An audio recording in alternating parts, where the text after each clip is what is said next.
Good morning. This is Daily Hebrew Declarations with Daniel Jedediah Cook, and I'm reading the declaration for today, March the 17th, 2021. The three Hebrew letters we're honoring today are Samech, Pei, and Shin. Along with those three living letters, we're also honoring the spirit of understanding, the spirit of counsel, and the spirit of might. The declaration today reads this: a picture of divine support at work to be the impossible.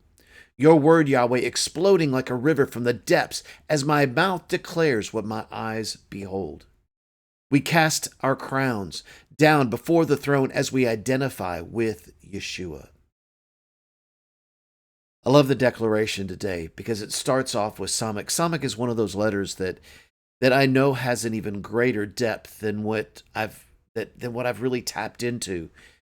And I've asked Yahweh to begin to reveal to me even more of the aspects about Samech. And he's given me some, but I know it's a deep, mysterious letter that has a lot to do with so much of really what's even going on right now.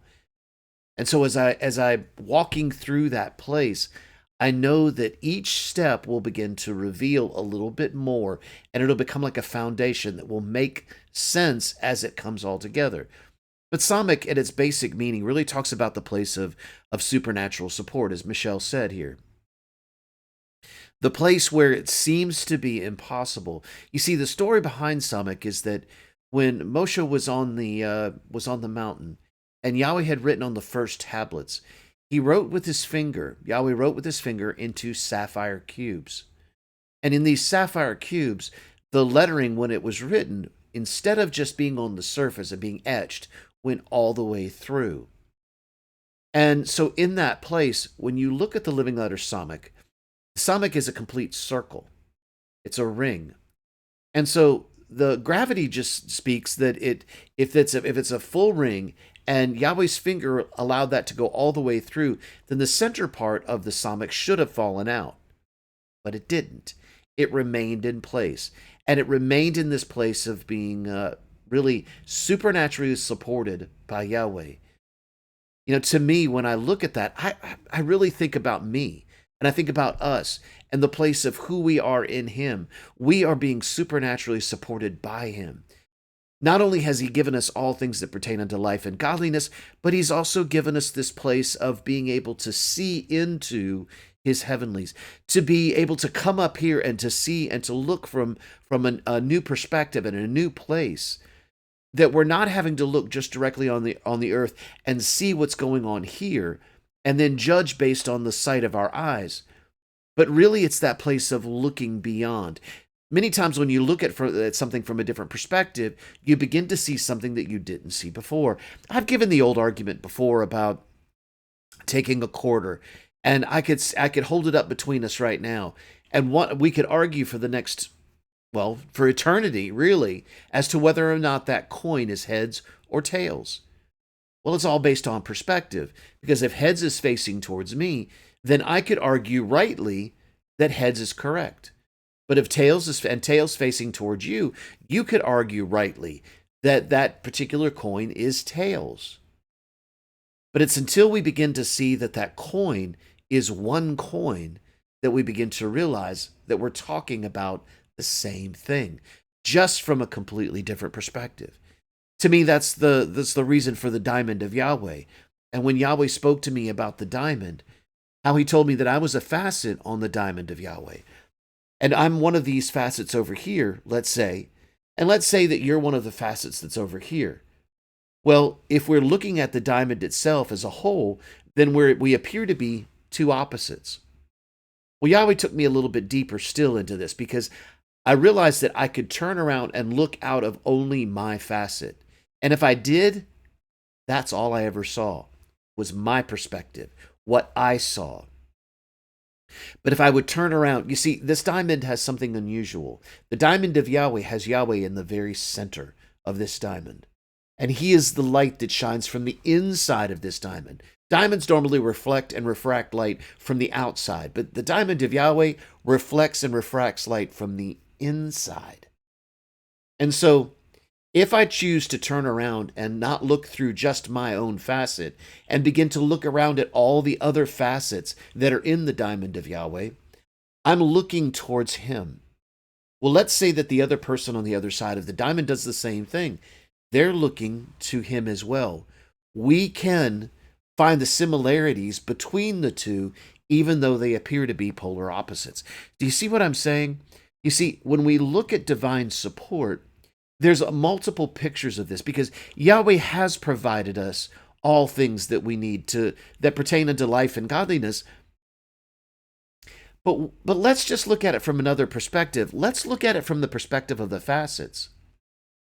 If each facet has a very unique perspective, and each facet has a way of being able to express that particular facet, then is part of the way that Yahweh will be able to supply all of our needs. Because doesn't Paul talk about the place of every joint supplies?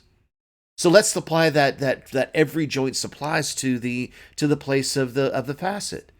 Every facet supplies. You see what I'm saying? Now we begin to see how each one of us, as the unique expression of Yahweh, also begin to really supply the whole body with what it needs. And at the same time, all parts are absolutely necessary.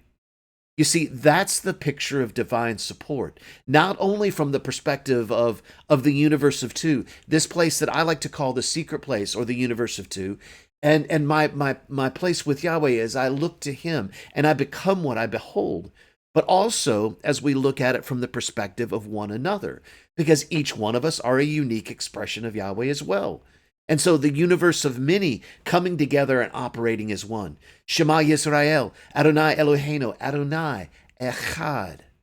Hear, O Israel, the Lord our God, the Lord is one. And we are one together in Him. And we are one together in that unique facet. You see, I asked my Living Letters class last night, when we think about this, if I was to look at my facet that Yahweh has given me, and I begin to express it in the place of knowing that this facet is all that Yahweh has promised me. And when I look inside of the promises that Yahweh is giving me, they're exceedingly abundantly above all that I could ask or think. In other words, I'm standing in this huge vaulted room that I cannot even see the ends of. And everywhere I see are His promises fulfilled. I see finances. I see situations. I see peoples. I see things. I see all kinds of things wrapped up inside that room. And there's still more beyond what I can see. So you see, I could explore my facet and still never touch the facet that Yahweh is showing you. Because I know when Yahweh first showed me the treasury rooms, one of the first things I thought was that the treasury room was the treasury rooms of heaven, all of the treasury rooms, that this was the treasury rooms of Yahweh Himself. And then one day He said, "Is that what you thought? No, this treasury room that I've shown you is yours." And each one of us have that same place of the treasury room. So think about it from this perspective. As we operate from this place of that divine support, as we look at it from His word exploding like a river inside of our depths, and our mouth begins to declare what our eyes behold, we could be there for an eternity and never express the fullness of what Yahweh has just promised us. So in that place, each one of us can operate in that place, every joint supplying. And I never cross or have to cross over or change the way that you see things, because Yahweh has given you the unique expression, and I need to hear that. I need to see that. We all need to hear that. We all need to see that. That's what makes a diamond so beautiful, is the light reflecting and refracting amongst all the different facets. It creates the beauty that you see when you look at it, because we're operating together as one. So you see, in that place, as I look into your face, I'm looking into the face of the Father. As I look into your face, I see the treasury rooms that Yahweh has given me, and I can exchange some of that treasure with what I have, with what you have, and now we've got even treasure moving around. We've got the camels running back and forth amongst all of us.